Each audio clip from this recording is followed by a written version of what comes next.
So ito na po, kabitan na po natin mga paps mga idol. So ito stag, tapos PK po siya. So ito po kung paano natin ikasa yung tari mga paps mga idol. So ito po, pang stag din po ito na ginamit ko. Saka gawa po ng stag siya.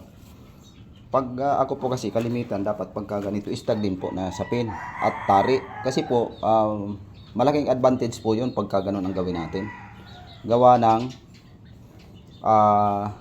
kagaya po na sinasabi ko, manipis po siya o ano po yung paa niya, malambot pa. So ito na po.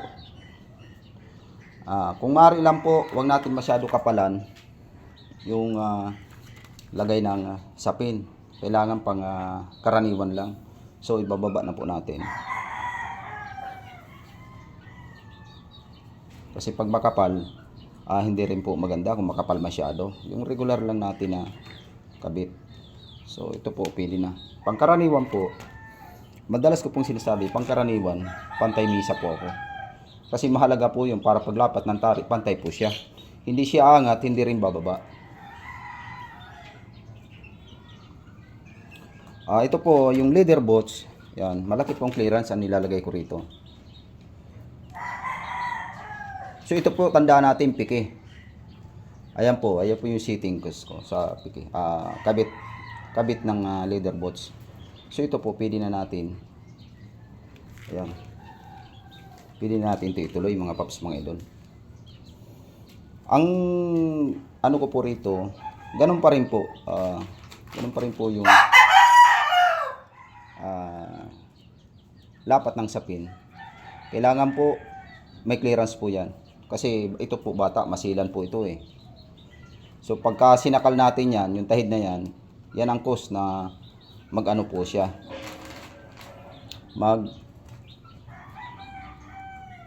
Mamilay. So ito na po. Pili na po natin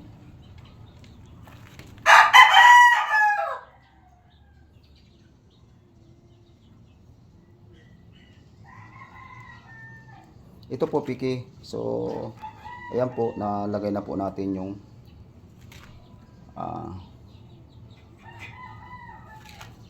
sapin. So pauna naman, ang ginamit ko pong pauna large mga paps mga idol. Ayan, malaki siya.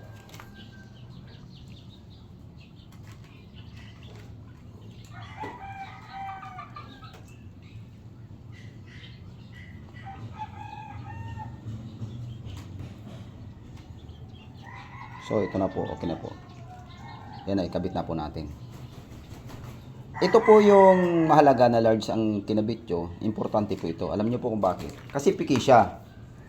So yung paunan hindi po pwede natin ibaba yan. Kasi pag binaba natin yung tari, balagbag na siya. Ay piki, kadalasan po nun magsasarili.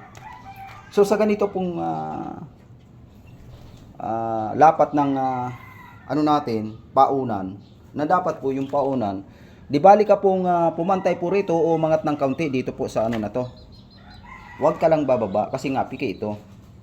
Ito po yung mahalaga na importante ito na settings or lapat ng paunan. Kasi po lalo na po ang sight natin dito sa talampakan. So kasi pag isinight natin yan dito sa tuhod or sa puwet or dito po sa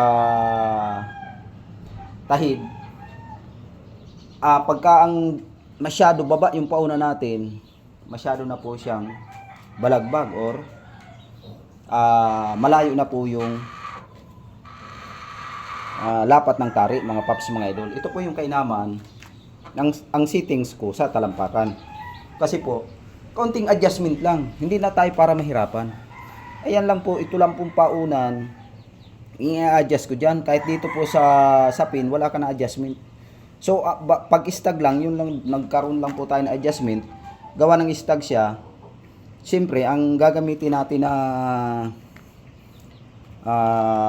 nasa pin, pag stag din po, mga paps, mga idol. So, ikabit na po natin to tari. Ayan po, eksaktong-sakto po to mga paps, mga idol. Ayan. So, iano ko na po muna, itali ko muna po ito. Para makita po nyo.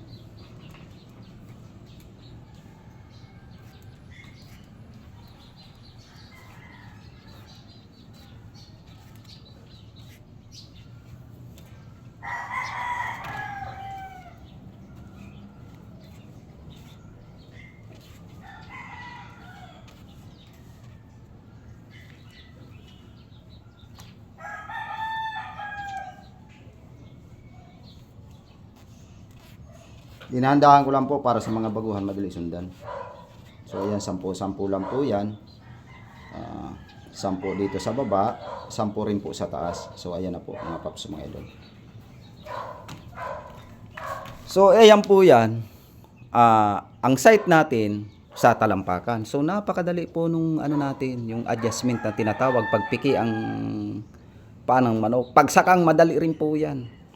Pagsakang naman ang manok, madali lang po yan kabit, leather boots lang naman at saka paunan din yung adjustment natin. So ayan na po mga paps mga idol. Normal pa rin yung settings natin. Kahit piki po siya, ganun pa rin po yung site natin, talampakan pa rin. Ayan po mga paps mga idol. Sana sa mga baguhan, yung mga nagre-request na 1 o'clock daw na tari ang gagamitin ko. So kung eksakto daw ang lapat niya. So ayan na po yan. 1 o'clock po ito o eskwalado tawagin. So ganun pa rin po yan suma total. Hindi rin siya balagbag. Ganun pa rin ang ano niya, natural lang na lapat ng tari yan ano po natin ikinasa kumbaga. So ngayon po sa mga baguhan na nagre-request po nito, ayan po, nakita nyo na po kung paano nating gamitin ang settings ng site natin sa talampakan. So ito po piki po yan, pasok po yung tuhod. So maglakad po yan siya ganyan. Ibig sabihin hindi pa rin masasalanta po itong paningsingan dyan. At hindi siya magsasarili. Kasi po, ayan lang po yung ano natin So, regular lang po yan. Ayan po. Okay po, sige po.